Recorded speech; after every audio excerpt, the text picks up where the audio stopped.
पनाह मांगता हूँ मैं अल्लाह की शैतान मरदूद से। शुरू अल्लाह के नाम से जो बड़ा मेहरबान नहायत रहने वाला है। कुरान टॉपिक्स पे तनवीर काज़मी। सबक नंबर 18 हज़रत अय्यूब अलैहिस्सलाम उर्दू ऑडियो। अल-निसा सूरह 4 आयत नंबर 163।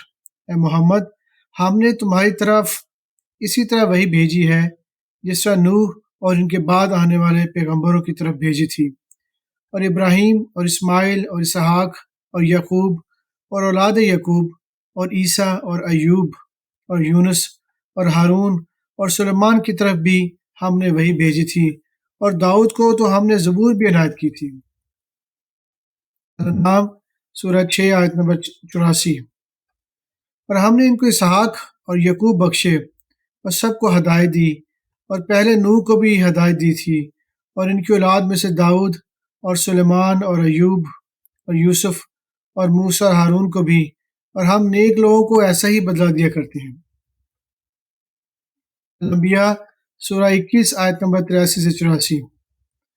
और अय्यूब को याद करो जब उन्होंने अपने परवरदिगार से दुआ की कि मुझे तकलीफ पहुंची है और तू सबसे बढ़कर रहम करने वाला है, तो हमने इनकी दुआ कबूल कर ली, और जो इनको तकलीफ थी वो दूर कर दी, और इनके बाल बच्चे भी अता फरमाए, और अपनी मेहरबानी से इनके साथ इतने ही और बख्शे, और इबादत करने वालों के लिए ये नसीहत है।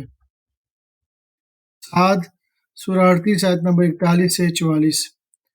और हमारे बंदे अय्यूब को याद करो जब उन्होंने अपने रब को पुकारा और कहा कि शैतान ने मुझको ईज़ा और तकलीफ दे रखी है।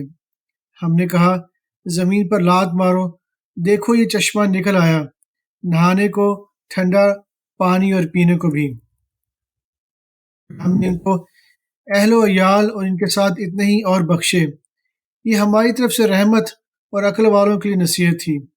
और हमने कहा अपने हाथ में तिनकों का एक मुट्ठा लो, और हमने कहा अपने हाथ में तिनकों का एक मुट्ठा लो, फिर इसे मार लो, फिर इसे मार लो, और कसम न तोड़ो, बेशक हमने इनको साबित कदम पाया, बहुत खूब बंदे थे, बेशक वो बहुत रजू करने वाले थे।